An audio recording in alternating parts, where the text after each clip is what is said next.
Hello friends, welcome to my YouTube channel. আমি সায়ন ব্যানার্জি। আজকে আমরা আলোচনা করব মিউচুয়াল ফান্ড নিয়ে। মিউচুয়াল ফান্ডে কেন ইনভেস্ট করা উচিত, মিউচুয়াল ফান্ড জিনিসটা কি সহজ ভাষায় জেনে নেব, এবং মিউচুয়াল ফান্ড কিভাবে কাজ করে, এই তিনটে বিষয়ে আমরা আলোকপাত করব। আসুন জেনে নেওয়া যাক সহজ ভাষায় মিউচুয়াল ফান্ড জিনিসটা কি। যদি আমরা ডেফিনেশন অনুযায়ী যাই তাহলে বলতে পারি মিউচুয়াল ফান্ড একটা পুল অফ ফান্ড যেটা ক্রিয়েট করা হয় লাখো লাখো কোটি কোটি ইনভেস্টরদের দ্বারা তাদের ইনভেস্টেবল অ্যামাউন্ট দিয়ে, এবং আলটিমেটলি এই ফান্ড বা পুল অফ ফান্ডটা ইনভেস্ট করা হয় ট্রেডেবল বা মার্কেটেবল সিকিউরিটিস যেমন share, bond, money market instruments যেমন commercial paper, treasury bill, certificate of deposit, এই সমস্ত জায়গায়। তো এই ডেফিনেশন থেকে খুব সহজে বোঝা গেল না যে মিউচুয়াল ফান্ড জিনিসটা কী। তো আমরা বিশদে আলোচনা করব যে মিউচুয়াল ফান্ড জিনিসটা কি সহজ ভাষায়। একটা এক্সাম্পল এই ক্ষেত্রে আমাদের হেল্প করবে। ধরুন আপনার হাতে প্রচুর টাকা আছে, ইনভেস্টেবল অ্যামাউন্ট আছে ইনভেস্ট করার জন্য বিভিন্ন ফিনান্সিয়াল অ্যাসেটে। তো অ্যাভেলেবেল ফিনান্সিয়াল অ্যাসেট কী কী?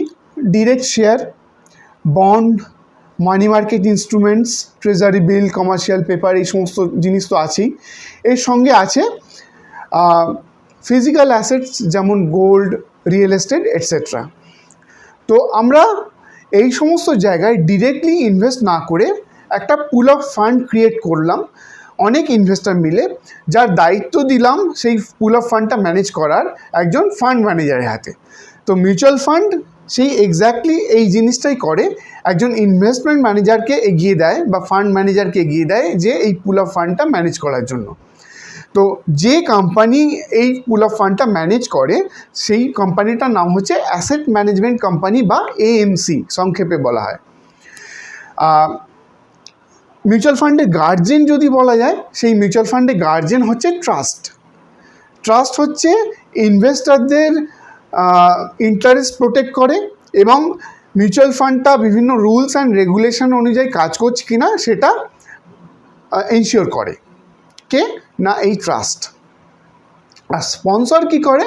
স্পন্সর এই মিউচুয়াল ফান্ডের স্কিমগুলো বা মিউচুয়াল ফান্ড ইটসেলফ লঞ্চ করে। অর্থাৎ মিউচুয়াল ফান্ড হচ্ছে একটা ইন্টারমিডিয়েট ভেহিকল। ইন্টারমিডিয়েট ভেহিকল মানে এটা কাজ করে ইনভেস্টেবল অ্যামাউন্টের মাঝে আর সিকিউরিটিজ মাঝে। তার মানে ইনভেস্টর আর ইনভেস্টেবল সিকিউরিটিজ যেগুলো আছে তার মাঝে হচ্ছে মিউচুয়াল ফান্ড, অর্থাৎ ইন্টারমিডিয়ারি ভেহিকল। মনে রাখা দরকার যে মিউচুয়াল ফান্ডের যে ফান্ড অর্থাৎ পুল অফ ফান্ড অথবা যে অ্যামাউন্টটা ইনভেস্ট করা হচ্ছে মার্কেটে, সেই মার্কেট ইনভেস্টমেন্ট অ্যামাউন্টটা তার লিগাল এবং বেনিফিশিয়াল ওনার হচ্ছে ইনভেস্টাররা। ফিডিউসিয়ারি ক্যাপাসিটিতে ম্যানেজ করে হচ্ছে মিউচুয়াল ফান্ড ম্যানেজার বা ফান্ড ম্যানেজার। অর্থাৎ মিউচুয়াল ফান্ড একটা ইন্টারমিডিয়ারি ভেহিকল হিসেবে কাজ করে ইনভেস্টমেন্ট ম্যানেজমেন্টের ক্ষেত্রে। বোঝা গেল মিউচুয়াল ফান্ড জিনিসটা। জেনে নেওয়া যাক যে এবার আসুন জেনে নেওয়া যাক যে মিউচুয়াল ফান্ডে আমাদের কেন ইনভেস্ট করা উচিত। অর্থাৎ আমরা আলোচনা করব মিউচুয়াল ফান্ডের বেনিফিট বা অ্যাডভান্টেজ নিয়ে। 1 নম্বর এবং প্রধানতম অ্যাডভান্টেজ হচ্ছে প্রফেশনাল ম্যানেজমেন্ট। আপনার প্রত্যেকেরই ইনভেস্টেবল অ্যামাউন্ট আছে, অর্থাৎ টাকা আছে ইনভেস্ট করার জন্য, কিন্তু সময় নেই বা সেই নলেজ বা পড়াশুনো নেই যেখানে আমরা ইনভেস্টমেন্টের ক্ষেত্রে আমাদের নিজেদের টাকাটা নিজেরাই ম্যানেজ করতে পারি। তো মিউচুয়াল ফান্ডের ফান্ড ম্যানেজার তার এক্সপিরিয়েন্স আছে মার্কেটে কম করে 10 থেকে 15 বছরের রেলিভেন্ট এক্সপিরিয়েন্স। তার পেছনে একটা স্ট্রংলি রিসার্চ বেসড টিম আছে যাদের কাজই হচ্ছে ফুল টাইম ওয়ার্ক হচ্ছে যে কোন সিকিউরিটিস ভালো পারফর্ম করবে আর কোন সিকিউরিটিস ভালো পারফর্ম করবে না, এটা সারাক্ষণ রিসার্চ করা। সুতরাং তারা ফান্ড ম্যানেজার এবং তার রিসার্চ টিম আপনার চেয়ে ভালো ইনভেস্টমেন্ট ডিসিশন নিতে পারে যাতে আমাদের রিটার্নটা বেনিফিশিয়াল হতে পারে, অর্থাৎ আমরা high return percentage of return পেতে পারি। সেকেন্ড অ্যাডভান্টেজ হচ্ছে রিস্ক রিডাকশান, যেটা আমরা পেয়ে থাকি পোর্টফোলিও ডাইভার্সিফিকেশনের মাধ্যমে। কিভাবে রিস্ক রিডাকশন হয় পোর্টফোলিও ডাইভার্সিফিকেশনের মাধ্যমে, এটা একটুখানি গল্পর ছলে বলার চেষ্টা করি। সেটা হচ্ছে যে ধরুন আপনি একটা দেশলাই বাক্সের একটা কাঠি নিলেন এবং সেই কাঠিটা ভাঙার চেষ্টা করলেন, তাহলে সহজেই ভেঙে যাবে। কিন্তু একটা বাঞ্চ অফ স্টিক্স যদি নিয়ে আপনি ভাঙার চেষ্টা করেন তাহলে কিন্তু সেটা ভাঙবে না। এখানেই রিস্ক রিডাকশন বা পোর্টফোলিও ডাইভার্সিফিকেশনের কনসেপ্টটা। অর্থাৎ ধরুন আজকে ধরুন আজকে ইনফোসিসের একটা শেয়ারের দাম হচ্ছে মার্কেটে 1500 টাকা অ্যাপ্রক্সিমেটলি। আপনার হাতে 15,000 টাকা আছে ইনভেস্ট করার জন্য, 15,000 রুপিস আছে ইনভেস্ট করার জন্য। আপনি ইনফোসিসের শেয়ার কিনতে চান, তাহলে কটা শেয়ার আপনি কিনতে পারবেন? আপনি 10টা শেয়ার কিনতে পারবেন, কারণ প্রত্যেকটা শেয়ারের দাম হচ্ছে 1500 টাকা করে, আর আপনার হাতে আছে 15,000 টাকা। তাহলে আপনি একটা শেয়ারই কিনতে পারলেন। কোম্পানি কটা হলো? একটা ইনফোসিস। সেক্টর কটা হলো? একটা আইটি সেক্টর। ঠিক আছে, এবার যদি কোনো কারণে আইটি সেক্টর বা পার্টিকুলারলি ইনফোসিসের পারফরমেন্স খারাপ হয় বা আইটি সেক্টর ডাউন হয়, তাহলে আপনি আপনার ইনভেস্টমেন্টের ভ্যালু লুজ করার পসিবিলিটি রয়েছে। এই সেম 15,000 টাকা আপনি মিউচুয়াল ফান্ডে যদি ইনভেস্ট করেন তাহলে কি হবে? মিউচুয়াল ফান্ডে এরম লাখো লাখো কোটি কোটি ইনভেস্টার তাদের এই 15,000, 10,000, 20,000 টাকা বা 1 লাখ টাকা ইনভেস্ট করে থাকেন।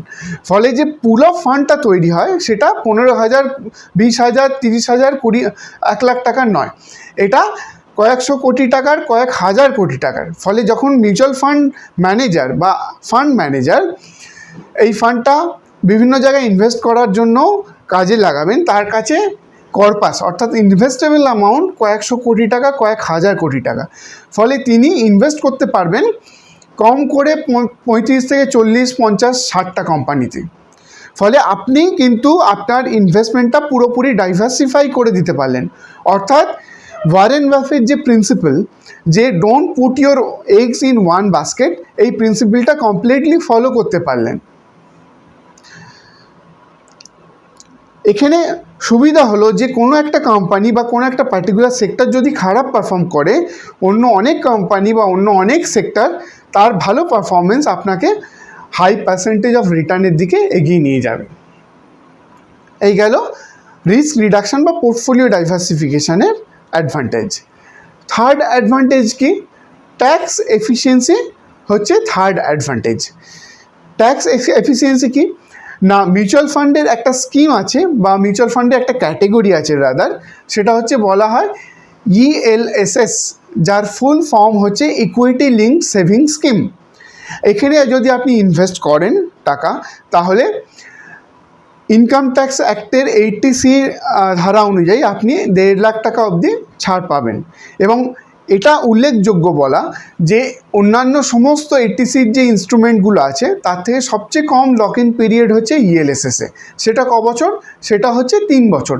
অর্থাৎ 3 বছর পর আপনার ইউনিটগুলো ফ্রি ইউনিট হয়ে যায় ভাঙানোর জন্য বা রিডিমশন করার জন্য।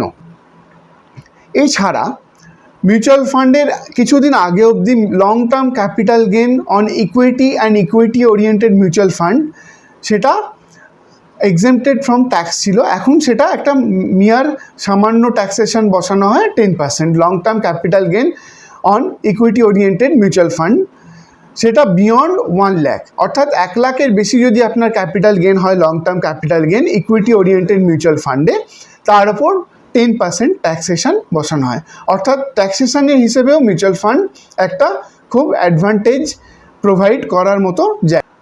চতুর্থ বা শেষ পয়েন্ট যদি আমরা বলি সেটা হচ্ছে ট্রান্সপারেন্সি। ট্রান্সপারেন্সি মানে আমরা বুঝি স্বচ্ছতা। স্বচ্ছতা হচ্ছে মিউচুয়াল ফান্ডের আরেকটি অন্যতম বৈশিষ্ট্য।